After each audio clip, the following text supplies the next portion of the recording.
said he did. Oh. I don't think he did it, though. Hey, it's Call for Help Film School Week, and we're bringing in someone every day to show you what you need to make great home movies in the comfort of your own home. And today, we're going to show you how to edit on your computer with author and award-winning...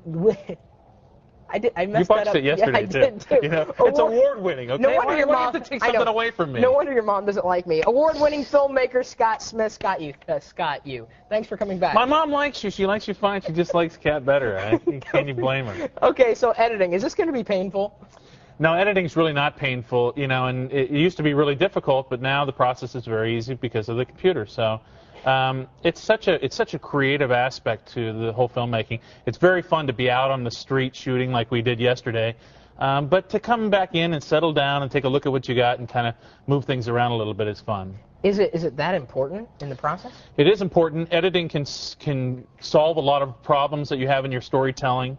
We started yesterday with a storyboard like this, and storyboard's a great way to come back to your editing session and say, well, this is how we planned it, what did we get? But not always does everything go exactly according to the storyboard. So in editing, sometimes you can fix things. Okay. So what do we need on our PC in order to start editing? Well, you need to have a lot of hard drive space because you're going to bring a lot of clips in and everything else. But then, of course, you're going to need software. And software comes in kind of two varieties these days. There's the everything, in one package variety. And that tends to be a little complex for beginners and awfully expensive sometimes for people who just want to dabble a little bit. The other category is the very simple, easy-to-use, intuitive software. And there's a lot of inexpensive. Man, it just seems these days everybody's got their own video editing application. See, now it's spreading. Yeah, now it's spreading. Award-winning. I can still say award-winning. I can't. So what are we going to use today, then? We're going to use a new product called Magix Video Deluxe. It's from Germany. A really interesting product, and it's kind of got a great interface, much like some of the other, it's a $50 product, so much like the other inexpensive things. It does just enough to get you to put your movie together very well, but not too much to confuse you with a lot of, it looks like it's got a lot of buttons and bells, but it's really kind of simple because it's all done in a single interface. Can you walk us through the process? Yes, it's much like we've talked about before in some of the other things. There's a general timeline, which you can drag your clips and lay them out this way. And as you kind of follow along, you can drag your timeline along to take a look. We call this scrubbing the different footage here. Okay. And all of the preset, they have a number of preset icons that are easy just to drag and drop, like we've talked about in some of the other video applications as well. You can, take a look at all your footage and entire timeline in a number of different ways, like we've done in some other the applications. But what's different about this application that I really like is that if we wanted to take some of this footage, you and I shot this footage yesterday, we dressed you up like Charlie Chaplin and did a little skit. And I always intended we shot in color because we wanted to get the best color information, most data inside of our video. But I always knew that we would turn it into black and white. Mm-hmm. So once again, in this application, we can just take one of these preset video effects, and we can just drag them over to the clip and just drop them right on there. Oh, nice. And so now when we go to our clip, we'll see that it's in black and white. Oh, so cool. We can further adjust this. This is one of the things I really like about this application is there's another submenu that'll bring up this whole environment here. And this is really like all the bells and whistles in one interface. It's really a wonderful way to do that. So if we wanted to speed up this clip as well, we could adjust the speed to go 3 times the normal speed. And you'll see the effect that this kind of gives us in some of these things. Okay. So as we kind of play through some of this video now, you'll see it kind of moves at a very Chaplin-esque kind of speed. That's so neat. Yeah. Now, what about different transitions?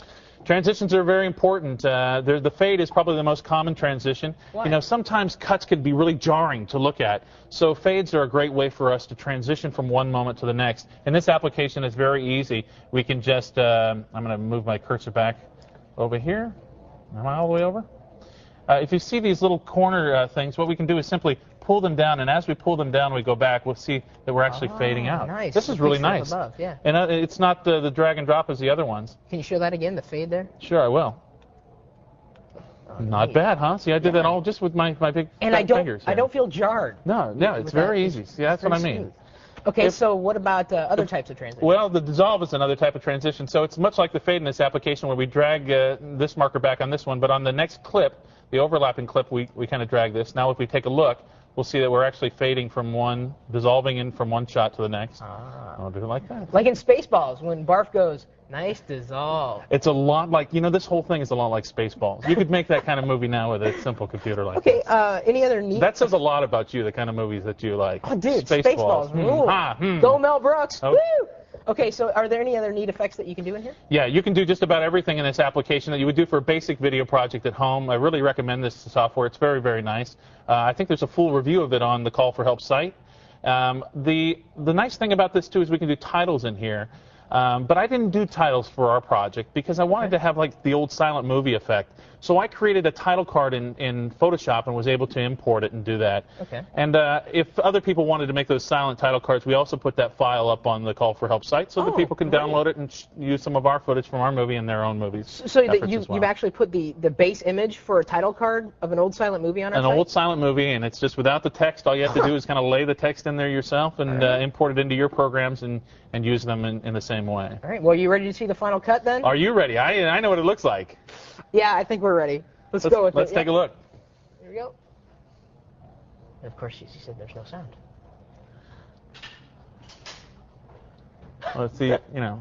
When you have a good acting talent, that's all you really need. Oh, why didn't you get any? Yeah. And of course, we're adding music to this on Friday. Yeah, I left the music out of there so that we'd have a chance for Chris to kind of come in and see what he can do with sound effects and a little bit of music as well. Wow, that's me, and then of course that's our one of our producers, Dan Mitchell, that just fell. Yeah, Dan was celebrating his 30th birthday yesterday. This is his big debut. That was wonderful. Not a bad little film for a day's work, huh? Cool. And of course, we'll be putting that when we get the sound all put together. We'll be putting it up on our website. And then we'll be putting it, into the Academy for consideration next year. Oh, you think I've got a chance?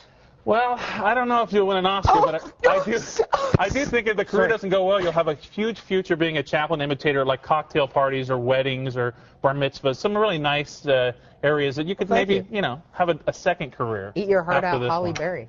Thank you, Scott. And as you said, we've got some wonderful articles on our website, techtv.com/call-for-help. And a resource there for everything, as a matter of fact. And then, of course, Scott has also got a book.